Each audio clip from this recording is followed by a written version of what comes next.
Hello.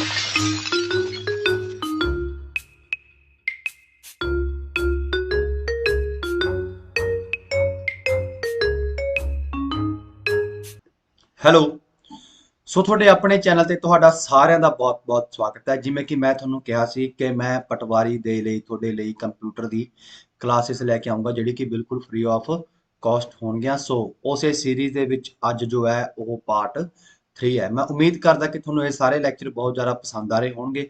ਸੋ ਇਸੇ ਤਰ੍ਹਾਂ ਮੇਰੇ ਨਾਲ ਬਣੇ ਰਹੋ। ਮੈਂ ਲਗਭਗ 7-8 ਦਿਨਾਂ ਦੇ ਵਿੱਚ, ਜਦੋਂ ਤੱਕ ਪਟਵਾਰੀ ਦਾ ਪੇਪਰ ਤੁਹਾਨੂੰ ਪਤਾ ਹੈ ਕਿ 14 ਤਰੀਕ ਦਾ ਹੈ, ਹਜੇ ਤੱਕ ਕੋਈ ਨੋਟੀਫਿਕੇਸ਼ਨ ਅੱਗੇ ਜਾਣ ਦੀ ਨਹੀਂ ਆਈ। ਤੇ ਫਾਲਤੂ ਦੀ YouTube ਵੀਡੀਓ ਤੇ ਨਾ ਜਾਇਓ ਕਿ ਅੱਗੇ ਹੋ ਸਕਦਾ ਨਹੀਂ ਹੋ ਸਕਦਾ, ਕੁਝ ਨਹੀਂ ਪਤਾ। ਠੀਕ ਹੈ, ਆਪਾਂ ਉਹੀ ਮੰਨ ਕੇ ਚੱਲੋ ਕਿ 14 ਨੂੰ ਹੋਊਗਾ ਤਾਂ ਹੋਊਗਾ। ਠੀਕ ਹੈ, ਸਭ ਨੇ ਤਿਆਰੀ ਖਿੱਚ ਕੇ ਰੱਖਣੀ ਹੈ।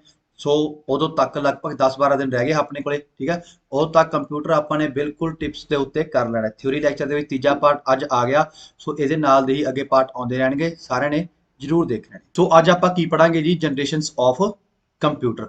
ਸਭ ਤੋਂ ਪਹਿਲਾਂ ਆਪਣੇ ਕੋਲੇ ਕਿੰਨੀਆਂ ਜਨਰੇਸ਼ਨ ਸੀ ਕੰਪਿਊਟਰ ਦੀਆਂ? ਤਾਂ ਆਪਣੇ ਕੋਲੇ ਕੰਪਿਊਟਰ ਦੀਆਂ 5 ਜਨਰੇਸ਼ਨਸ ਨੇ। ਸੋ ਪਹਿਲਾ ਜਨਰੇਸ਼ਨ ਦਾ ਮਤਲਬ ਹੁੰਦਾ ਹੈ ਕੰਪਿਊਟਰ ਨੂੰ ਡਿਵਾਈਡ ਕਰਨਾ। ਠੀਕ ਹੈ, ਕੰਪਿਊਟਰ ਨੂੰ ਉਹਦੀ ਸਰਕੇਟਰੀ ਡਿਵਾਈਸ, CURCITARY, ਸਰਕੇਟਰੀ ਡਿਵਾਈਸ ਦੇ ਤੌਰ ਤੇ ਵੰਡਿਆ ਗਿਆ, ਵੀ ਜਿਹੜੇ ਵਿੱਚ ਕਿਹੜੀ ਚੀਜ਼ ਲੱਗਦੀ ਸੀਗੀ। ਜਿਵੇਂ ਜਦੋਂ ਪਹਿਲਾਂ ਵੈਕਿਊਮ ਟਿਊਬ ਲੱਗਦੀ ਸੀ, ਉਹਨੂੰ ਕੀ ਕਿਹਾ ਗਿਆ? ਪਹਿਲੀ ਜਨਰੇਸ਼ਨ। ਉਹ ਤੋਂ ਬਾਅਦ ਟ੍ਰਾਂਜਿਸਟਰ ਆਏ, ਉਹਨੂੰ ਕੀ ਕਿਹਾ ਗਿਆ? ਦੂਜੀ ਜਨਰੇਸ਼ਨ। ਸੋ ਪੇਪਰ 'ਚ ਆਉਂਦਾ ਕਿਹਦੇ ਬੇਸ ਦੇ ਉੱਤੇ ਜਨਰੇਸ਼ਨਸ ਆਫ ਕੰਪਿਊਟਰ ਨੇ? ਤਾਂ ਸਰਕੇਟਰੀ ਡਿਵਾਈਸ ਜਾਂ ਸਵਿਚਿੰਗ ਡਿਵਾਈਸ, ਕੁਝ ਵੀ ਕਹਿ ਲਓ। ਇਹ ਦੋਨਾਂ ਦੇ ਬੇਸ ਦੇ ਉੱਤੇ ਕੀ ਕਹਿੰਦੇ ਆਪਾਂ, ਜਿਹੜੀ ਆਪਣੇ ਕੋਲੇ ਜਨਰੇਸ਼ਨਸ ਆਫ ਕੰਪਿਊਟਰ ਬਣਦੀਆਂ ਨੇ, ਉਹ ਚੀਜ਼ ਆਪਾਂ ਕਹਿ ਦਿੰਦੇ ਹਾਂ। ਠੀਕ ਹੈ, ਸੋ ਜਿਹੜੀ ਫਸਟ ਜਨਰੇਸ਼ਨ ਸੀ, ਪਹਿਲੀ ਜਨਰੇਸ਼ਨ ਸੀ, ਉਹਦਾ ਟਾਈਮ ਪੀਰੀਅਡ 1940 ਤੋਂ 56 ਵੀ ਮਿਲਦਾ, ਕਿਤੇ ਕਿਤੇ 42 ਤੋਂ 54 ਵੀ ਮਿਲਦਾ। ਤਾਂ ਲਗਭਗ 10 ਸਾਲ ਦਾ ਸੀਗਾ, ਅਪਰੋਕਸੀਮੇਟ ਹੁੰਦਾ ਇਹ, ਕਿਤੇ ਵੀ ਕੁਝ ਵੀ ਕਿਸੇ ਬੁੱਕਸ 'ਚ ਮਿਲ ਸਕਦਾ। ਇਹਦੇ ਵਿੱਚ ਕੀ ਯੂਜ਼ ਹੋਇਆ ਜੀ? ਇਹਦੇ ਵਿੱਚ ਵੈਕਿਊਮ ਟਿਊਬ ਯੂਜ਼ ਹੋਈਆਂ ਸੀ, ਜਿਹੜੀਆਂ ਕਿ ਜੌਨ ਫਲੇਮਿੰਗ ਦੁਆਰਾ ਬਣਾਈਆਂ ਗਈਆਂ ਸੀ। ਆ ਦੇਖੋ, ਆ ਜਿਹੜੀ ਆ ਚੀਜ਼ ਆ, ਇਹਨੂੰ ਕੀ ਕਹਿੰਦੇ ਆਪਾਂ? ਵੈਕਿਊਮ ਟਿਊਬਸ ਕਹਿੰਦੇ। ਠੀਕ ਹੈ, ਇਹੋ ਜਿਹੀਆਂ ਹੁੰਦੀਆਂ ਸੀ, ਜਿਵੇਂ ਬੱਲਬ ਜਿਹੇ ਹੁੰਦੇ ਸੀ ਵੈਕਿਊਮ ਟਿਊਬ, ਜਿਹੜੇ ਕਿ ਜੌਨ ਫਲੇਮਿੰਗ ਨੇ ਬਣਾਏ ਸੀ। Vacuum tube are circuitry and magnetic drum for memory. ਜਿਹੜਾ ਸੀਗਾ ਵੈਕਿਊਮ ਟਿਊਬ ਸੀ, ਉਹ ਕਿਹਦੇ ਲਈ ਵਰਤਿਆ ਜਾਂਦਾ? ਸਰਕੇਟਰੀ ਡਿਵਾਈਸ ਦੇ ਲਈ ਵਰਤਿਆ ਜਾਂਦਾ ਸੀ। ਮਤਲਬ ਇਹਦੇ ਵਿੱਚੋਂ ਕਰੰਟ ਪਾਸ ਹੁੰਦਾ ਸੀ, ਕਰੰਟ ਕਦੇ ਜਾਊਗਾ ਕਦੇ ਨਹੀਂ ਜਾਊਗਾ। ਉਹ ਚੀਜ਼ ਕੀ ਸੀ? ਵੈਕਿਊਮ ਟਿਊਬ ਯੂਜ਼ ਕਰ ਰਹੀ ਸੀ। ਮੈਗਨੈਟਿਕ ਡਰਮ ਕਾਹਦੇ ਲਈ ਯੂਜ਼ ਹੁੰਦੀ ਸੀ? ਪ੍ਰਾਇਮਰੀ ਮੈਮਰੀ ਦੇ ਲਈ। ਮੈਮਰੀ ਮੈਂ ਤੁਹਾਨੂੰ ਪਹਿਲੇ ਲੈਕਚਰ 'ਚ ਬਹੁਤ ਵਧੀਆ ਤਰੀਕੇ ਨਾਲ ਕਰ ਚੁੱਕਿਆ ਕਿ ਪ੍ਰਾਇਮਰੀ ਮੈਮਰੀ ਕੀ ਹੁੰਦੀ ਹੈ, ਸੈਕੰਡਰੀ ਮੈਮਰੀ ਕੀ ਹੁੰਦੀ ਆ, ਉਹਨੂੰ ਜ਼ਰੂਰ ਜਾ ਕੇ ਦੇਖ ਲਓ। ਠੀਕ ਹੈ, ਜਿਹੜਾ ਮੈਗਨੈਟਿਕ ਡਰਮ ਸੀਗਾ, ਮੈਗਨੈਟਿਕ ਡਰਮ ਕੀ ਸੀਗਾ? ਆ ਆਪਣੇ ਕੋਲੇ ਕੀ ਹੁੰਦਾ ਜੀ? ਆ ਦੇਖੋ, ਆ ਆਪਣੇ ਕੋਲੇ ਕੀ ਸੀ? ਮੈਗਨੈਟਿਕ ਡਰਮ ਸੀ। ਆ ਜੀ ਆਪਣੇ ਕੋਲ ਮੈਗਨੈਟਿਕ ਡਰਮ ਹੁੰਦੀ ਹੈ। ਪ੍ਰਾਇਮਰੀ ਮੈਮਰੀ ਦੇ ਲਈ ਯੂਜ਼ ਹੁੰਦਾ ਸੀ, ਮਤਲਬ ਇਹਦਾ ਜੋ ਵੀ ਵਰਕਿੰਗ ਹੁੰਦੀ ਸੀ ਉਹਦੇ ਲਈ ਯੂਜ਼ ਹੁੰਦਾ ਸੀਗਾ। The input of the computer was through punch card. Input ਕਿਹਦੇ ਥਰੂ ਦਿੱਤੀ ਜਾਂਦੀ ਸੀ ਜੀ? ਪੰਚ ਕਾਰਡ ਦੇ ਥਰੂ ਦਿੱਤੀ ਜਾਂਦੀ ਸੀ। ਆਪਾਂ ਪਿਛਲੇ ਲੈਕਚਰ ਦੇ ਵਿੱਚ ਕਰ ਚੁੱਕਿਆ ਪੰਚ ਕਾਰਡ ਕੀ ਹੁੰਦਾ? ਇਨਪੁਟ ਦੇ ਲਈ ਯੂਜ਼ ਹੁੰਦਾ ਸੀਗਾ। ਠੀਕ ਹੈ, 0-1 ਦੀ ਫਾਰਮ 'ਚ ਉਹਨਾਂ ਟਾਈਮਾਂ 'ਚ ਇਨਪੁਟ ਦਿੱਤੀ ਜਾਂਦੀ ਸੀ। And paper tapes. Paper tapes ਵੀ ਕੀ ਹੁੰਦੀਆਂ ਸੀ? ਇੱਕ ਇਨਪੁਟ, ਐਜ਼ ਅ ਇਨਪੁਟ ਆਪਾਂ ਜਿਹਦੇ ਥਰੂ ਦਿੰਦੇ ਸੀ, ਉਹਨੂੰ ਆਪਾਂ ਪੇਪਰ ਟੇਪਸ ਕਹਿ ਦਿੰਦੇ ਸੀ। ਦ ਆਊਟਪੁੱਟ ਵਾਜ਼ ਡਿਸਪਲੇਡ ਐਜ਼ ਪ੍ਰਿੰਟ ਆਊਟ। ਤਾਂ ਆਊਟਪੁੱਟ ਦੇ ਲਈ ਕੋਈ ਵੀ ਮੋਨੀਟਰ ਵਗੈਰਾ ਨਹੀਂ ਸੀ, ਉਹ ਸਿੱਧਾ ਪ੍ਰਿੰਟ ਆਊਟ ਹੋ ਕੇ ਆਪਣੇ ਕੋਲੇ ਆਊਟਪੁੱਟ ਮਿਲਦੀ ਸੀ। ਦਾ ਇੰਸਟਰਕਸ਼ਨਸ ਵਰ ਰਿਟਨ ਇਨ ਦ ਮਸ਼ੀਨ ਲੈਂਗੁਏਜ। ਤੇ ਜਿਹੜੀ ਆਪਣੇ ਕੋਲ ਲੈਂਗੁਏਜ ਯੂਜ਼ ਹੁੰਦੀ ਸੀ, ਉਹ ਕਿਹੜੀ ਸੀ? ਮਸ਼ੀਨ ਲੈਂਗੁਏਜ ਯੂਜ਼ ਹੁੰਦੀ ਸੀ। ਇਹਨੂੰ ਹੀ ਆਪਾਂ ਬਾਈਨਰੀ ਲੈਂਗੁਏਜ ਵੀ ਕਹਿ ਦਿੰਦੇ ਨੇ, ਤੇ ਇਹਨੂੰ ਹੀ ਡਿਜੀਟਲ ਲੈਂਗੁਏਜ ਵੀ ਕਹਿ ਦਿੰਦੇ ਨੇ। ਇਹਦੇ ਵਿੱਚ 0 ਅਤੇ 1 ਦੋ ਡਿਜਿਟ ਹੀ ਯੂਜ਼ ਹੁੰਦੇ ਸੀ, ਤੇ ਇਹਨੂੰ ਬਿਟ ਕਹਿੰਦੇ ਨੇ। 0 ਨੂੰ ਵੀ ਇਹ 1 ਬਿਟ ਹੈ, ਇਹ 1 ਬਿਟ ਹੈ, ਤਾਂ ਦੋ ਬਿਟ ਯੂਜ਼ ਹੁੰਦੀਆਂ ਸੀਗੀਆਂ, 0 ਅਤੇ 1। The first generation computer could solve one problem at a time. ਇਹਦੀ ਖਾਸ ਗੱਲ ਕੀ ਸੀ? ਇਹ ਇੱਕ ਪ੍ਰੋਬਲਮ ਨੂੰ ਇੱਕ ਟਾਈਮ ਦੇ ਉੱਤੇ ਸੋਲਵ ਕਰਦਾ ਸੀ, ਇੱਕ ਤੋਂ ਜ਼ਿਆਦਾ ਪ੍ਰੋਬਲਮ ਸੋਲਵ ਨਹੀਂ ਕਰਦਾ ਸੀਗਾ। ਠੀਕ ਹੈ, ਦ ਕੰਪਿਊਟੇਸ਼ਨ ਟਾਈਮ ਵਾਜ਼ ਇਨ ਮਿਲੀ ਸੈਕਿੰਡ। ਦੇਖੋ, ਕੰਪਿਊਟੇਸ਼ਨ ਟਾਈਮ ਦਾ ਮਤਲਬ ਕੀ ਹੈ? ਜਦੋਂ ਆਪਾਂ ਕਹਿ ਰਹੇ 2+2 ਕਰਤਾ, ਇਹ ਜਦੋਂ 4 ਦਿੰਦਾ ਸੀਗਾ, 4 ਦੇਣ ਦੇ ਲਈ ਮਾਈਕਰੋ ਸਕਿੰਟ ਦਾ, ਮਿਲੀ ਸਕਿੰਟ ਦਾ ਟਾਈਮ ਲੈਂਦਾ ਸੀ। ਜੇ ਮੈਂ ਗੱਲ ਕਰਾਂ ਮਿਲੀ second the, 10 raise to power ਜੇ ਮੈਂ ਗੱਲ ਕਰਾਂ 3, ਇਹ ਹੁੰਦੇ ਨੇ ਮਿਲੀ ਸਕਿੰਟ। 10 ਰੇਜ਼ ਟੂ ਪਾਵਰ ਜੇ ਮੈਂ 6 ਕਰਾਂ, ਇਹ ਹੁੰਦੇ ਨੇ microsecond. 10 raise to power ਜੇ ਮੈਂ -9 ਕਰਾਂ, ਇਹ ਹੁੰਦੇ ਨੇ ਪੀਕੋ ਸਕਿੰਟ। ਜੇ 10 ਨੈਨੋ ਸਕਿੰਟ। ਜੇ ਮੈਂ 10 ਰੇਜ਼ ਟੂ ਪਾਵਰ -12 ਕਰਾਂ, ਇਹ ਹੁੰਦੇ ਨੇ ਪੀਕੋ ਸੈਕਿੰਡ। ਤਾਂ ਇਹਦਾ ਟਾਈਮ ਪੀਰੀਅਡ ਕਿੰਨਾ ਸੀਗਾ? ਆਨਸਰ ਦੇਣ ਦਾ ਮਤਲਬ ਪ੍ਰੋਸੈਸ ਕਰਨ ਦਾ, ਮਿਲੀ ਸੈਕਿੰਡ ਦੇ ਵਿੱਚ। ਕੁਝ ਉਦਾਹਰਨਾਂ ਕੀ ਨੇ? ਯੂਨੀਵੈਕ, ਇਹਦਾ ਨਾਮ ਹੈ ਯੂਨੀਵੈਕ, ਯੂਨੀਵਰਸਲ ਆਟੋਮੈਟਿਕ ਕੰਪਿਊਟਰ। ਉਹ ਤੋਂ ਬਾਅਦ ENIAC, ENIAC electronic numerical integrator and calculation. Paper 'ਚ ਆਉਂਦਾ ਦੁਨੀਆ ਦਾ ਪਹਿਲਾ ਇਲੈਕਟ੍ਰੋਨਿਕ ਕੰਪਿਊਟਰ ਕਿਹੜਾ ਸੀ? ਦੁਨੀਆ ਦਾ ਪਹਿਲਾ ਇਲੈਕਟ੍ਰੋਨਿਕ ਕੰਪਿਊਟਰ ਐਨੀਐਕ ਸੀਗਾ ਜੀ। ਉਹ ਤੋਂ ਬਾਅਦ EDSAC, electronic discrete variable automatic computer. Paper 'ਚ ਆਉਂਦਾ ਕਿ ਕਿਹਦੇ ਵਿੱਚ ਦੁਨੀਆ ਦਾ ਸਭ ਤੋਂ ਪਹਿਲਾਂ ਪ੍ਰੋਗਰਾਮ ਸਟੋਰ ਹੁੰਦਾ ਸੀਗਾ, ਤਾਂ ਉਹ ਕਿਹਦੇ ਵਿੱਚ ਹੁੰਦਾ ਸੀਗੀ? ਐਡਸੈਕ ਦੇ ਵਿੱਚ ਹੁੰਦਾ ਸੀ। ਜੇ ਪੇਪਰ 'ਚ ਦੁਨੀਆ ਦਾ ਪਹਿਲਾ ਕਮਰਸ਼ੀਅਲ ਕੰਪਿਊਟਰ ਕਿਹੜਾ ਸੀਗਾ? ਉਹ ਕਿਹੜਾ ਸੀਗਾ ਜੀ? ਯੂਨੀਵੈਕ ਸੀਗਾ ਜੀ। ਠੀਕ ਹੈ, ਆ ਆਪਣੇ ਕੋਲੇ ਜੀ ਕੰਪਿਊਟਰ ਹੈ ਕਿਹੜਾ? ਯੂਨੀਵੈਕ। ਤਾਂ ਮਤਲਬ ਵੈਕ ਪੇਪਰ ਦਾ ਕੁਐਸਚਨ ਹੈ ਕਿ ਜਿਹੜਾ ਯੂਨੀਵੈਕ ਸੀ ਉਹਦਾ ਸਾਈਜ਼ ਕਿੰਨਾ ਸੀ, ਉਹਦਾ ਇੱਕ ਰੂਮ ਜਿੰਨਾ ਸਾਈਜ਼ ਸੀਗਾ ਜੀ। ਦੇਖੋ ਇਹ ਸਾਰੇ ਰੂਮ ਜਿੰਨਾ ਸੀ, 3 ਤੋਂ 4 ਜਣੇ ਲੱਗਦੇ ਸੀਗੇ, ਤੇ ਇਹਦੇ ਵਿੱਚ ਜੋ ਆਨਸਰ ਸੀਗਾ ਉਹ ਸਹੀ ਨਹੀਂ ਆਉਂਦਾ ਸੀ, ਕਦੇ ਕਦੇ ਗਲਤ ਵੀ ਆ ਸਕਦਾ। ਗਲਤ ਇਨ ਦਾ ਸੈਂਸ ਵੀ ਇਹ ਆਨਸਰ ਰਿਪੀਟ ਨਹੀਂ ਕਰਦਾ ਸੀਗਾ, ਠੀਕ ਹੈ। ਸੋ ਅੱਗੇ ਆਪਣੇ ਕੋਲੇ ਕੀ ਹੈ, ਇਹਦੇ ਲਈ 3-4 ਬੰਦਿਆਂ ਨੂੰ ਚਲਾਉਣ ਲਈ ਲੱਗਦੇ ਹੁੰਦੇ ਸੀਗੇ। ਇਹ ਬਹੁਤ ਜ਼ਿਆਦਾ ਹੀਟ ਪ੍ਰੋਡਿਊਸ ਕਰਦਾ ਸੀ ਤੇ ਬਹੁਤ ਜ਼ਿਆਦਾ ਵੱਡੇ ਸਾਈਜ਼ ਦਾ ਸੀ। ਉਹਦੇ ਲਈ ਆਪਾਂ ਨੇ ਇਹਨੂੰ ਓਵਰਕਮ ਕਰਨ ਦੇ ਲਈ ਆਪਣੇ ਕੋਲੇ ਸੈਕੰਡ ਜਨਰੇਸ਼ਨ ਆਈ, ਜਿਹਦਾ ਟਾਈਮ ਪੀਰੀਅਡ ਕੀ ਸੀ, 56 ਤੋਂ 63 ਤੱਕ। ਸੈਕੰਡ ਜਨਰੇਸ਼ਨ 'ਚ ਆਪਾਂ ਨੇ ਕੀ ਯੂਜ਼ ਕਰਨ ਲੱਗੇ ਸੀਗੇ ਜੀ, ਟ੍ਰਾਂਜਿਸਟਰ ਯੂਜ਼ ਕਰਨ ਲੱਗੇ ਸੀ। ਪੇਪਰ 'ਚ ਆਂਦਾ ਟ੍ਰਾਂਜਿਸਟਰ ਕਿੱਥੇ ਬਣੇ ਸੀਗੇ, ਬੈਲ ਲੈਬੋਰੇਟਰੀ ਦੇ ਵਿੱਚ ਬਣੇ ਸੀ। ਕਿਹਦੇ ਦੁਆਰਾ ਬਣਾਇਆ ਗਿਆ ਸੀ ਟ੍ਰਾਂਜਿਸਟਰ, ਵਿਲੀਅਮ ਸ਼ੌਕਲੇ, ਜੌਨ ਬਰਦੀਨ, ਇਹਨਾਂ ਦੁਆਰਾ ਕੀ ਕੀਤਾ ਗਿਆ ਸੀ, ਇਹ ਬਣਾਇਆ ਗਿਆ ਸੀ। ਅੱਗੇ computer used magnetic core technology. ਇਹ ਕਿਹੜੀ ਟੈਕਨੋਲੋਜੀ ਯੂਜ਼ ਕਰਦੇ ਸੀ, ਮੈਗਨੈਟਿਕ ਕੋਰ ਟੈਕਨੋਲੋਜੀ। ਕਾਦੇ ਲਈ, ਪ੍ਰਾਇਮਰੀ ਮੈਮਰੀ ਦੇ ਲਈ। ਜਿਵੇਂ ਮੈਂ ਤੁਹਾਨੂੰ ਕਹਾ ਆ ਦੇਖੋ, ਇਹ ਆਪਣੇ ਕੋਲੇ ਕੀ ਸੀ, ਸੈਕੰਡ ਜਨਰੇਸ਼ਨ ਦਾ ਕੰਪਿਊਟਰ। ਇਹ ਆਪਣੇ ਕੋਲੇ ਕੀ ਨੇ, ਟ੍ਰਾਂਜਿਸਟਰ, ਤੇ ਇਹ ਆਪਣੇ ਕੋਲੇ ਕੀ ਆ, ਮੈਗਨੈਟਿਕ ਕੋਰ। ਇਹਦੇ ਵਿੱਚ ਡਾਟਾ ਕੀ ਹੁੰਦਾ ਸੀਗਾ ਜੀ, ਸੇਵ ਹੁੰਦਾ ਸੀਗਾ, ਠੀਕ ਹੈ। ਤੇ they used magnetic tape and magnetic disk for secondary storage. Magnetic tape ਕੀ ਹੁੰਦੀ ਹੈ, ਜਿਹੜਾ ਤੁਸੀਂ ਗਾਣਾ ਸੁਣਿਆ ਹੋਊਗਾ, ਯਾਰ ਰੀਨਾ ਵਾਲਾ ਡੈਕ ਵਾਂਗੂ ਨਾ ਸੁਣੇ ਤੇਰੇ ਲਈ ਪੁਰਾਣੇ ਹੋ ਗਏ। ਚੱਲ ਹੌਲੀ ਹੌਲੀ ਮਿੱਤਰਾਂ ਨੂੰ ਭੁੱਲ ਜੇ, ਇੱਕ ਦੋ ਨਿਆਣੇ ਹੋ ਗਏ। ਉਹ ਟੇਪਾਂ ਸੀ, ਉਹ ਰੀਲਾਂ ਸੀ। ਅੱਜ ਕੱਲ ਪਤੰਗਾਂ ਦੇ ਪਿੱਛੇ ਲੱਗ ਜਾਂਦੇ, ਹੁਣ ਤਾਂ ਪਤੰਗ ਚਲਾਉਣੀ ਲੋਕ ਛੱਡ ਗਏ। ਤੇ ਮੈਗਨੈਟਿਕ ਡਿਸਕ ਜਿਹੜੀ ਆਪਾਂ ਅੱਜ ਕੱਲ ਕਹਿੰਦੇ ਆ ਕਿ ਆਪਣੇ ਕੋਲੇ ਹਾਰਡ ਡਿਸਕ ਹੈ, ਉਹਦਾ ਜਿਹੜਾ ਪੁਰਾਣਾ ਵਰਜ਼ਨ ਸੀਗਾ ਉਹਨੂੰ ਆਪਾਂ ਮੈਗਨੈਟਿਕ ਡਿਸਕ ਕਹਿੰਦੇ ਆ। ਮੈਗਨੈਟਿਕ ਡਿਸਕ ਐਕਚੁਅਲ ਦੇ ਵਿੱਚ ਹਾਰਡ ਡਿਸਕ ਹੀ ਹੁੰਦੀ ਆ, ਮਤਲਬ ਪਹਿਲਾਂ ਉਹ ਵੱਡੀਆਂ ਵੱਡੀਆਂ ਹੁੰਦੀਆਂ ਸੀ, ਠੀਕ ਹੈ ਜੀ। ਸੈਕੰਡਰੀ ਸਟੋਰੇਜ ਦਾ ਮਤਲਬ ਕੀ ਹੁੰਦਾ ਹੈ, ਰਿਜ਼ਲਟ ਸਟੋਰ ਕਰਨ ਦੇ ਲਈ। ਰਿਜ਼ਲਟ ਸਟੋਰ ਕਰਨ ਦੇ ਲਈ ਪਹਿਲਾਂ ਪ੍ਰਾਇਮਰੀ ਸਟੋਰੇਜ ਸੀ, ਕੋਈ ਵੀ ਜਿਹੜਾ ਕੰਮ ਹੋ ਰਿਹਾ ਉਹ ਕਰਨ ਦੇ ਲਈ, ਤੇ ਆਪਣੇ ਕੋਲੇ ਸੈਕੰਡਰੀ ਸਟੋਰੇਜ ਹੁੰਦੀ ਆ ਰਿਜ਼ਲਟ ਸਟੋਰ ਕਰਨ ਦੇ ਲਈ। ਦ ਇਨਪੁਟ ਵਾਸ ਸਟਿਲ ਥਰੂ ਪੰਚ ਕਾਰਡ। ਅੱਜ ਵੀ ਇਨਪੁਟ ਕਿਹਦੇ ਨਾਲ ਦਿੱਤੀ ਜਾਂਦੀ ਸੀ, ਪੰਚ ਕਾਰਡ ਦੇ ਨਾਲ, ਤੇ ਆਊਟਪੁੱਟ ਪ੍ਰਿੰਟ ਆਊਟ 'ਚ ਲਈ ਜਾਂਦੀ ਸੀ। They use to concept of stored program, ਠੀਕ ਹੈ ਜੀ। Where instructions were stored in the memory of computer. ਹੁਣ ਜਿਹੜੇ ਪ੍ਰੋਗਰਾਮ ਸੀਗੇ ਉਹ ਸਾਰੇ ਕੀ ਹੋਣ ਲੱਗੇ ਸੀਗੇ, ਸਟੋਰ ਹੋਣ ਲੱਗੇ ਸੀ, ਠੀਕ ਹੈ ਜੀ। ਦ ਇੰਸਟਰਕਸ਼ਨਸ ਵਰ ਰਿਟਨ ਯੂਜ਼ਿੰਗ ਦ ਅਸੈਂਬਲੀ ਲੈਂਗੁਏਜ। ਪੇਪਰ 'ਚ ਆਉਂਦਾ ਹੈ, ਪਹਿਲੀ ਜਨਰੇਸ਼ਨ 'ਚ ਕਿਹੜੀ ਲੈਂਗੁਏਜ ਯੂਜ਼ ਹੋਈ ਸੀ, ਮਸ਼ੀਨ ਲੈਂਗੁਏਜ। ਦੂਜੀ 'ਚ ਕਿਹੜੀ ਯੂਜ਼ ਹੋਈ ਸੀ ਜੀ, ਅਸੈਂਬਲੀ ਲੈਂਗੁਏਜ। ਅਸੈਂਬਲੀ ਲੈਂਗੁਏਜ ਦੇ ਵਿੱਚ ਮੇਨ ਕੀ ਸੀ, ਨਿਮੋਨਿਕਸ। ਐਨ ਸਾਇਲੈਂਟ ਹੁੰਦਾ ਜੀ, ਨਿਮੋਨਿਕਸ। ਜਿਵੇਂ ਕਿ ਆਪਾਂ ਨੇ ਜੇ ਐਡੀਸ਼ਨ ਕਰਨੀ ਹੈ ਤਾਂ ਉਹਦੇ ਲਈ ਏ ਡਬਲ ਡੀ ਯੂਜ਼ ਹੁੰਦਾ ਸੀ, ਜੇ ਸਬਟਰੈਕਸ਼ਨ ਕਰਨੀ ਹੈ ਉਹਦੇ ਲਈ ਐਸ ਯੂ ਬੀ ਯੂਜ਼ ਹੁੰਦਾ ਸੀ। ਇਹ ਕੀ ਹੁੰਦੇ ਨੇ, ਨਿਮੋਨਿਕਸ ਹੁੰਦੇ ਸੀ, ਠੀਕ ਹੈ ਜੀ। ਪੇਪਰ 'ਚ ਆਉਂਦਾ ਹੈ ਕਿ ਅਸੈਂਬਲੀ ਲੈਂਗੁਏਜ ਨੂੰ ਮਸ਼ੀਨ ਲੈਂਗੁਏਜ 'ਚ ਬਦਲਣ ਲਈ ਕੀ ਯੂਜ਼ ਹੁੰਦਾ ਸੀ, ਅਸੈਂਬਲਰ ਯੂਜ਼ ਹੁੰਦਾ ਸੀ। ਕੀ ਯੂਜ਼ ਹੁੰਦਾ ਸੀ ਜੀ, ਅਸੈਂਬਲਰ ਯੂਜ਼ ਹੁੰਦਾ ਸੀ। ਮਸ਼ੀਨ ਲੈਂਗੁਏਜ ਨੂੰ ਅਸੈਂਬਲੀ ਲੈਂਗੁਏਜ ਨੂੰ ਮਸ਼ੀਨ ਲੈਂਗੁਏਜ 'ਚ ਬਦਲਣ ਦੇ ਲਈ। ਉਸ ਤੋਂ ਬਾਅਦ ਹਾਈ ਲੈਵਲ ਲੈਂਗੁਏਜਸ ਕੀ ਹੋਣ ਲੱਗ ਗਿਆ ਸੀਗਾ, ਡਿਵੈਲਪ ਹੋਣ ਲੱਗ ਗਿਆ ਸੀ। ਤਾਂ ਦੋ ਹਾਈ ਲੈਵਲ ਲੈਂਗੁਏਜ ਨੇ, ਕਿਹੜੀਆਂ ਕਿਹੜੀਆਂ, ਕੋਬੋਲ ਤੇ ਫੋਰਟਰਾਨ। ਜਿਹਦੇ ਵਿੱਚ ਕੋਬੋਲ ਦੀ ਫੁੱਲ ਫਾਰਮ ਕੀ ਹੈ, ਕਾਮਨ ਬਿਜ਼ਨਸ ਓਰੀਐਂਟਡ ਲੈਂਗੁਏਜ, ਤੇ ਫੋਰਟਰਾਨ ਦੀ ਫੁੱਲ ਫਾਰਮ ਕੀ ਹੈ, ਫਾਰਮੂਲਾ ਟ੍ਰਾਂਸਲੇਸ਼ਨ। ਫਾਰਮੂਲਾ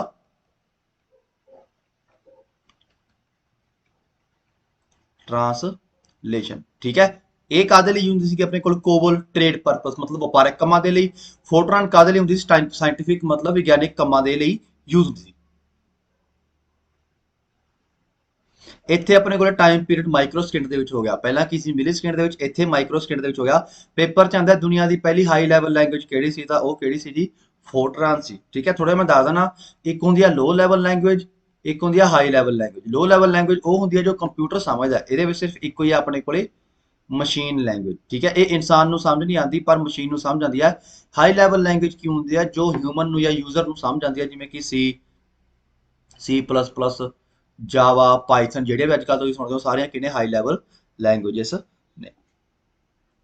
ਇਹਦੀ ਉਦਾਹਰਨ ਕਿਹੜੀ ਆਪਣੇ ਕੋਲੇ, PDP 8, IBM ਦਾ 1404, CDC 6600, 1604। ਇਹ ਸਾਰੀਆਂ ਕਿਹਦੀਆਂ ਉਦਾਹਰਨਾਂ ਨੇ ਜੀ ਆਪਣੇ ਕੋਲੇ, ਆ ਹੈ PDP। ਆ ਜਿਹੜਾ PDP ਕੰਪਿਊਟਰ ਦੀ ਮੈਂ ਗੱਲ ਕੀਤੀ ਆ, ਆ ਦੇਖੋ ਲਿਖਿਆ ਨਾ PDP 8, ਤਾਂ ਇਹ ਕੀ ਹੈ, PDP 8 ਕੰਪਿਊਟਰ। ਇਹਦਾ ਫਾਇਦਾ ਕੀ ਹੋ ਗਿਆ ਸੀਗਾ, ਇਹਦੇ ਵਿੱਚ ਸਾਈਜ਼ ਸਮਾਲ ਹੋ ਗਿਆ ਸੀਗਾ ਜੀ, ਠੀਕ ਹੈ। ਜਿਵੇਂ ਉਹ ਹੀਟ ਕਰਦਾ ਸੀਗਾ, ਆਪਣੇ ਕੋਲ ਵੈਕਿਊਮ ਟਿਊਬ ਟ੍ਰਾਂਜਿਸਟਰ ਹੀਟ ਨਹੀਂ ਕਰਦੇ ਸੀਗੇ, ਠੀਕ ਹੈ। ਇਹਦਾ ਫਾਇਦਾ ਇਹ ਹੋ ਗਿਆ, ਇਹ ਥੋੜਾ ਬਹੁਤ ਪੋਰਟੇਬਲ ਹੋ ਗਿਆ ਸੀ, ਮਤਲਬ ਇੱਥੋਂ ਚੱਕ ਕੇ ਆਪਾਂ ਕਿਤੇ ਵੀ ਇਹਨੂੰ ਲੈ ਕੇ ਜਾ ਸਕਦੇ, ਥੋੜਾ ਜਿਹਾ ਔਖਾ ਹੈ ਪਰ ਲੈ ਕੇ ਜਾ ਸਕਦੇ ਹਾਂ, ਠੀਕ ਹੈ ਜੀ। ਅੱਗੇ ਆਪਣੇ ਕੋਲ ਆਉਂਦੀ ਹੈ ਥਰਡ ਜਨਰੇਸ਼ਨ, ਤੀਜੀ ਪੀੜ੍ਹੀ। 1964 ਤੋਂ ਲੈ ਕੇ 1971 ਤੱਕ ਦੀ ਪੀੜ੍ਹੀ ਨੂੰ ਆਪਾਂ ਕੀ ਕਹਿੰਦੇ ਆ, ਤੀਜੀ ਜਨਰੇਸ਼ਨ ਕਹਿ ਦਿੰਦੇ ਆ।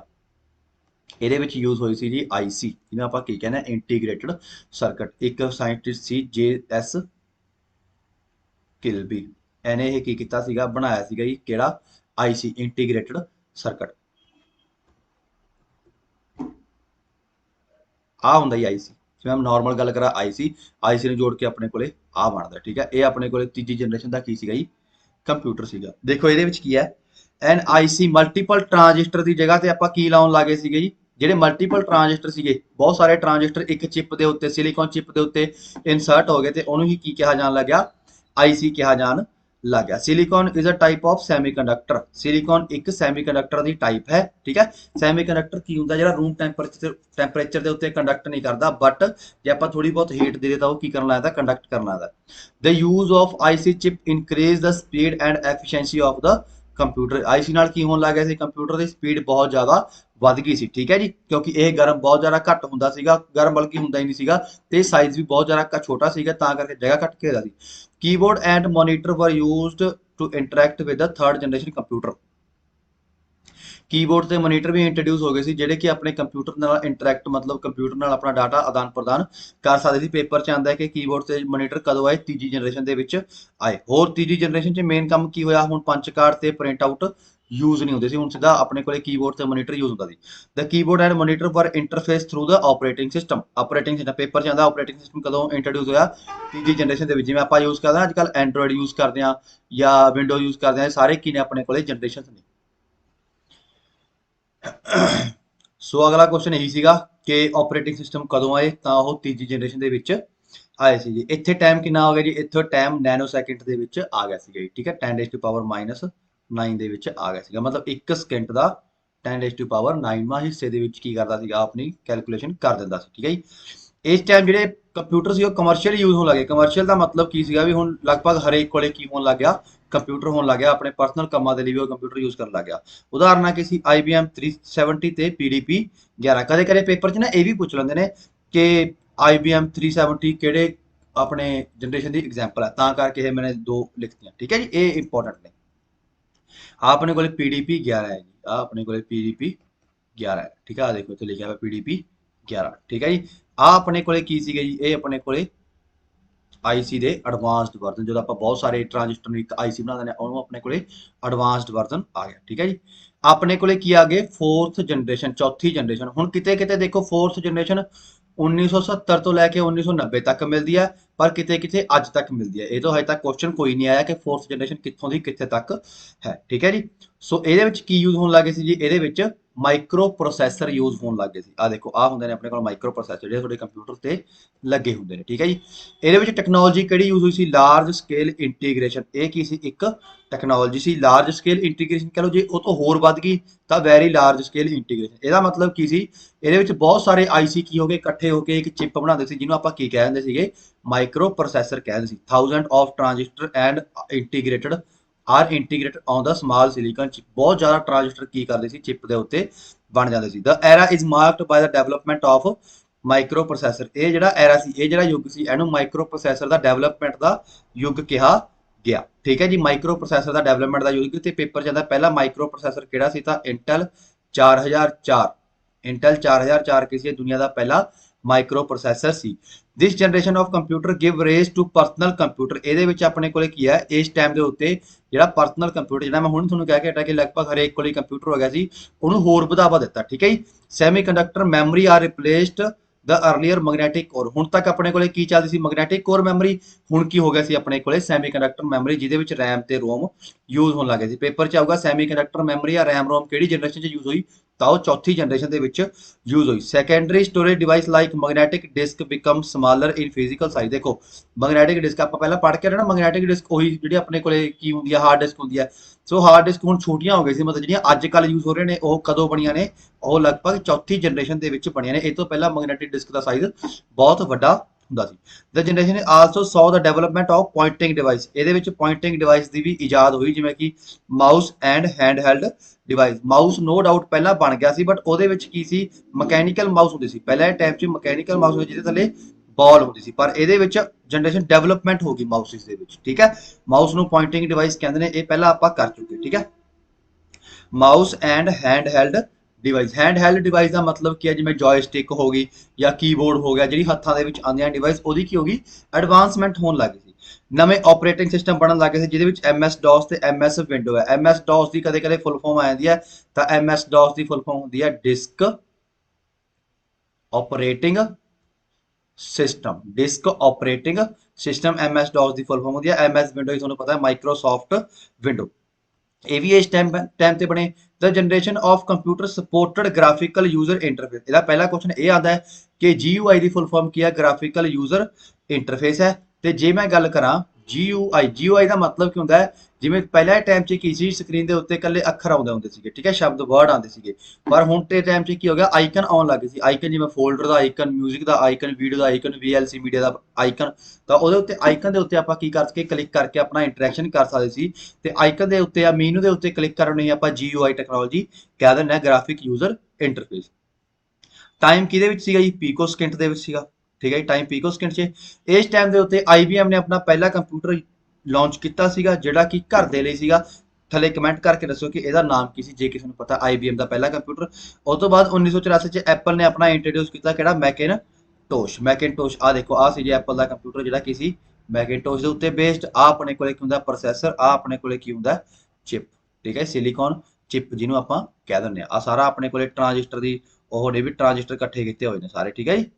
ਅੱਗੇ ਆਪਣੇ ਕੋਲੇ ਲਾਸਟ ਜਨਰੇਸ਼ਨ ਹੈ ਜਿਹਦਾ ਨਾਮ ਕੀ ਹੈ, 5th ਜਨਰੇਸ਼ਨ, ਜਿਹੜੀ ਕਿ ਅੱਜ ਤੇ ਫਿਊਚਰ ਇਹ ਕੀ ਹੈ, 5th ਜਨਰੇਸ਼ਨ ਦਾ। ਪੇਪਰ ਦਾ ਇਹ ਚੋਂ ਲਗਭਗ ਇੱਕੋ ਹੀ ਕੁਐਸਚਨ ਬਣਦਾ ਕਿ ਆਰਟੀਫਿਸ਼ੀਅਲ ਇੰਟੈਲੀਜੈਂਸ ਕਿਹਦੇ ਵਿੱਚ ਯੂਜ਼ ਹੋ ਰਹੀ ਹੈ, ਤਾਂ ਉਹ 5th ਜਨਰੇਸ਼ਨ ਤੇ ਯੂਜ਼ ਹੋ ਰਹੀ ਹੈ। ਆਰਟੀਫਿਸ਼ੀਅਲ ਇੰਟੈਲੀਜੈਂਸ ਦਾ ਮਤਲਬ ਕੀ ਹੁੰਦਾ ਹੈ, ਦੇਖੋ ਆ ਕੀ ਹੈ ਆਪਣੇ ਕੋਲੇ, ਆਰਟੀਫਿਸ਼ੀਅਲ ਇੰਟੈਲੀਜੈਂਸ, ਜਿਹਦੇ ਵਿੱਚ ਮੇਨ ਕੀ ਹੈ, ਰੋਬੋਟ। ਵੀ ਜਦੋਂ ਕੋਈ ਰੋਬੋਟ ਜਾਂ ਕੋਈ ਮਸ਼ੀਨ, ਬੰਦੇ ਜਿਵੇਂ ਇਨਸਾਨ ਜਿਵੇਂ ਸੋਚ ਰਹੀ ਹੈ, ਕਿਉਂਕਿ ਉਹ ਵੈਸੇ ਤਾਂ ਸੋਚ ਨਹੀਂ ਸਕਦੀ, ਉਹ 'ਚ ਨਕਲੀ ਤੌਰ ਤੇ ਆਪਣੇ ਕੀ ਪਾਈ ਹੋਈ ਹੈ, ਇੰਟੈਲੀਜੈਂਸ ਪਾਈ ਹੋਈ ਹੈ, ਮਤਲਬ ਬੁੱਧੀਮਤਾ ਪਾਈ ਹੋਈ ਹੈ, ਉਹਨੂੰ ਆਪਾਂ ਕੀ ਕਹਿੰਦੇ ਆ, ਆਰਟੀਫਿਸ਼ੀਅਲ ਇੰਟੈਲੀਜੈਂਸ। ਚੈਟ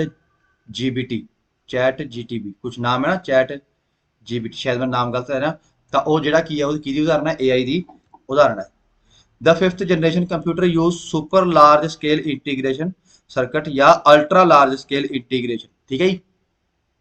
ਤਾਂ ਚਾਹੇ ਸੁਪਰ ਲਾਰਜ ਕਹਿ ਲਓ, ਚਾਹੇ ਅਲਟਰਾ ਕਹਿ ਦਿਓ, ਇਹਦਾ ਮਤਲਬ ਕੁਝ ਨਹੀਂ ਹੈਗਾ। ਬਸ ਜਿਵੇਂ ਆਪਣੇ ਟ੍ਰਾਂਜਿਸਟਰ ਆਪਣੇ ਸਿੰਗਲ ਚਿਪ ਉੱਤੇ ਲਗਾਤੇ 1000 ਦੀ ਮਾਤਰਾ 'ਚ, ਇਹਦੇ ਵਿੱਚ ਆਪਾਂ ਲੱਖਾਂ ਟ੍ਰਾਂਜਿਸਟਰ ਇੱਕ ਚਿਪ ਦੇ ਉੱਤੇ ਲਗਾ ਦੇਣਾ। Store millions of component on single chip, ਠੀਕ ਹੈ। ਤਾਂ ਕੰਪਿਊਟਰ ਹੈ ਲਾਰਜ ਮੈਮਰੀ, ਇਹਦੇ ਵਿੱਚ ਬਹੁਤ ਜ਼ਿਆਦਾ ਮੈਮਰੀ ਹੋਣ ਲੱਗ ਗਈ ਸੀ। This generation computers are parallel processing. Parallel ਦਾ ਮਤਲਬ ਕੀ ਹੈ, ਇੱਕ ਤੋਂ ਜ਼ਿਆਦਾ ਪ੍ਰੋਸੈਸਿੰਗ। ਹੁਣ ਤੱਕ ਜੋ ਸੀ ਉਹ ਸੀਰੀਅਲ ਪ੍ਰੋਸੈਸਿੰਗ ਸੀ, ਇੱਕ ਪਹਿਲਾ ਕੰਮ, ਫਿਰ ਦੂਜਾ ਕੰਮ, ਫਿਰ ਤੀਜਾ ਕੰਮ। ਪਰ ਇਹਦੇ ਵਿੱਚ ਇੱਕ ਤੋਂ ਵੱਧ ਕੰਮ ਪੈਰਲਲ ਹੀ ਹੁੰਦੇ ਸੀਗੇ, ਉਹਨੂੰ ਆਪਾਂ ਕੀ ਕਹਿੰਦੇ ਆ, ਪੈਰਲਲ ਪ੍ਰੋਸੈਸਿੰਗ, ਠੀਕ ਹੈ ਜੀ। ਪਹਿਲੇ ਟਾਈਮ 'ਚ ਸੀਰੀਅਲ ਐਗਜ਼ੀਕਿਊਸ਼ਨ ਹੁੰਦੀ ਸੀ, ਸੀਰੀਅਲ ਕੰਮ ਹੁੰਦਾ ਸੀ, ਪਹਿਲਾਂ ਇੱਕ ਦੂਜਾ, ਇਹਦੇ ਵਿੱਚ ਸਾਰੇ ਇਕੱਠੇ ਹੋਣ ਲੱਗ ਗਏ ਸੀ। The 5th generation computer were based on artificial intelligence. ਇਹ ਕਿਹਦੇ ਉੱਤੇ ਬੇਸਡ ਸੀ, ਸਾਰੀ ਆਰਟੀਫਿਸ਼ੀਅਲ ਇੰਟੈਲੀਜੈਂਸ ਦੇ ਉੱਤੇ। They try to simulate the human way of thinking and reasoning. ਜਿਹੜਾ ਹਿਊਮਨ ਸੋਚਦਾ, ਉਹਦੇ ਜਿਵੇਂ ਮਸ਼ੀਨ ਬਣਾਉਣ ਦੀ ਕੋਸ਼ਿਸ਼ ਕਰਨ ਲੱਗ ਗਿਆ। ਆਰਟੀਫਿਸ਼ੀਅਲ ਇੰਟੈਲੀਜੈਂਸ ਵਿੱਚ ਕੀ ਹੁੰਦਾ, ਐਕਸਪਰਟ ਸਿਸਟਮ, ਠੀਕ ਹੈ, ਵੀ ਜਿਹੜਾ ਆਪਣੇ ਕੋਲ ਰੋਬੋਟ ਆ ਉਹ ਐਕਸਪਰਟ ਦੀ ਤਰ੍ਹਾਂ ਕੰਮ ਕਰੇ। ਨੈਚੁਰਲ ਲੈਂਗੁਏਜ ਪ੍ਰੋਸੈਸਿੰਗ, ਮਤਲਬ ਜਿਵੇਂ ਆਪਾਂ ਨਾਰਮਲ ਗੱਲ ਕਰਦੇ ਹਾਂ, ਪਹਿਲੇ ਟਾਈਮ 'ਚ ਕੀ ਸੀਗਾ, ਪਾਸਵਰਡ ਲੱਗਦੇ ਸੀ ਕੰਪਿਊਟਰ ਨੂੰ। ਅੱਜ ਕੱਲ੍ਹ ਉਹ ਸੀਰੀ ਆਉਂਦੀ ਹੈ, ਅਲੈਕਸਾ ਆਉਂਦੀ ਹੈ, ਉਹ ਵੌਇਸ ਦੇ ਉੱਤੇ ਕੰਮ ਕਰਦੀ ਹੈ, ਉਹ ਵੀ ਇੱਕ ਆਰਟੀਫਿਸ਼ੀਅਲ ਇੰਟੈਲੀਜੈਂਸ ਦਾ ਹਿੱਸਾ ਹੈ। NLP ਦਾ ਮਤਲਬ ਕਹਿੰਦਾ ਨੈਚੁਰਲ ਲੈਂਗੁਏਜ ਪ੍ਰੋਸੈਸਿੰਗ। ਸਪੀਚ ਰੈਕੋਗਨਾਈਜੇਸ਼ਨ, ਉਹੀ ਗੱਲ ਕੀ ਆਪਾਂ ਜਦੋਂ ਬੋਲਦੇ ਆ ਤਾਂ ਕਈ ਵਾਰ ਤੁਹਾਨੂੰ ਦੇਖਿਆ ਹੋਊਗਾ, ਓਕੇ ਗੂਗਲ ਕਰਦੇ ਆ, ਤਾਂ ਉਹ ਜਿਹੜਾ ਬੰਦਾ ਬੋਲਦਾ ਸਿਰਫ ਉਹਦੀ ਆਵਾਜ਼ ਨੂੰ ਪਛਾਣਦਾ, ਤਾਂ ਉਹਨੂੰ ਆਪਾਂ ਵੌਇਸ ਰੈਕੋਗਨਾਈਜੇਸ਼ਨ ਕਹਿੰਦਾ, ਸਪੀਚ ਰੈਕੋਗਨਾਈਜੇਸ਼ਨ, ਵੌਇਸ ਰੈਕੋਗਨਾਈਜੇਸ਼ਨ, ਰੋਬੋਟਿਕਸ। ਇਹ ਸਾਰਾ ਕਿਹਦੇ ਵਿੱਚ ਆਉਂਦਾ ਜੀ, ਇਹ ਸਾਰਾ ਆਪਣੇ ਕੋਲੇ ਆਰਟੀਫਿਸ਼ੀਅਲ ਇੰਟੈਲੀਜੈਂਸ ਦੇ ਵਿੱਚ ਆਉਂਦਾ ਹੈ, ਠੀਕ ਹੈ ਜੀ। ਮੈਂ ਉਮੀਦ ਕਰਦਾ ਕਿ ਆਹ 3 ਲੈਕਚਰ ਤੁਹਾਨੂੰ ਪਸੰਦ ਆਏ ਹੋਣਗੇ। ਇਹਨੂੰ ਘੱਟੋ ਘੱਟ ਇੱਕ ਵਾਰ ਦੇਖ ਜ਼ਰੂਰ ਲਿਓ, ਪੇਪਰ ਦੇ ਲਈ ਬਹੁਤ ਜ਼ਿਆਦਾ ਇੰਪੋਰਟੈਂਟ ਨੇ। ਇਹਦੇ ਵਿੱਚੋਂ ਕਿਤੋਂ ਨਾ ਕਿਤੋਂ ਕੁਐਸਚਨ ਜ਼ਰੂਰ ਬਣੂਗਾ, ਠੀਕ ਹੈ। Thank you very much.